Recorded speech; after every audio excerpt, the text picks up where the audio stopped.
নমস্কাৰ বন্ধুসকল, তিতাবৰ খেৰমীয়া গাঁৱৰ সীমান্তৱৰ্তী এলেকাত পাদদক্ষীয় সমন্বয় নাট মহোৎসৱত 2025ত আজি উপস্থিত থাকি খুব আনন্দ পালোঁ আৰু তাত আমি কিছু অনুষ্ঠানো প্ৰদৰ্শন কৰিলোঁ আৰু তাৰ পাছতেই তিতাবৰৰ বিধায়ক ভাস্কৰজ্যোতি বৰুৱা ডাঙৰীয়া উপস্থিত হ'ল আৰু ভাস্কৰজ্যোতি বৰুৱা ডাঙৰীয়ায়ো সেই কথাকে কয় যে এই সমন্বয় যাত্ৰাটো অটুট ৰাখিবৰ কাৰণে তেওঁ চেষ্টা কৰিবৰ কাৰণে খুব সুন্দৰকৈ এটা বাৰ্তা দিয়ে আৰু তাৰ লগত সদায় থাকিম বুলি তেওঁ সহযোগ কৰে আৰু যি কি নহওক তাত কেইবাটাও জনগোষ্ঠীয়ে আহি পানি এনে অনুষ্ঠানত উপভোগ কৰি আৰু নাগালেণ্ডৰ বিষয়ববীয়াও আহি ইয়াত উপস্থিত হয়। দুইখন ৰাজ্যৰ এইবাৰ তিনিবাৰকৈ এই অনুষ্ঠানভাগ আয়োজন কৰিছে। যেনে আমি হৰ্ণবিল চাওঁ, তিৱাসকলে পতা আমি সেইখনো চাওঁ, আমি সকলোবিলাক আমি চাওঁ।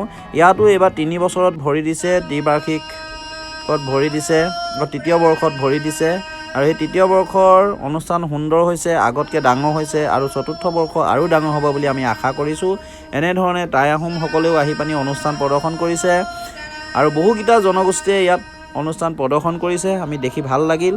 গতিকে এনে অনুষ্ঠানত আপোনালোকে সদায় যাবলৈ চেষ্টা কৰিব আৰু তিতাবহেন এডোখৰ ভিতৰুৱা ঠাই খেৰমীয়া গাঁও সীমান্তৱৰ্তী এলেকাত এই যিটি প্ৰীতি বান্ধোন, যিটো একতাৰ বান্ধোন জীয়াই ৰাখিবৰ কাৰণে চেষ্টা কৰিছে তাৰ স্থানীয় ৰাইজসকলে আৰু এনে অনুষ্ঠানত আপোনালোকে সহায় সহযোগ কৰিব, কাৰণ এনে অনুষ্ঠান এটা যদি আমাৰ ডাঙৰ হয় তিতাবৰ কাৰণে এটা নাম হয় আৰু তিতাবৰ ডেভেলপ হয়, কাৰণ এনে অনুষ্ঠানত বহু পৰ্যটক আহিবলৈ চেষ্টা কৰে। সেইবাবে মই এনেধৰণেই এই কথাষাৰ ক'লোঁ। কিবা যদি ভুল ভ্ৰান্তি হ'ল ক্ষমা কৰিব। ধন্যবাদ। জয় আই অসম। ভিডিঅ'টো শেষলৈকে চাই থাকিব।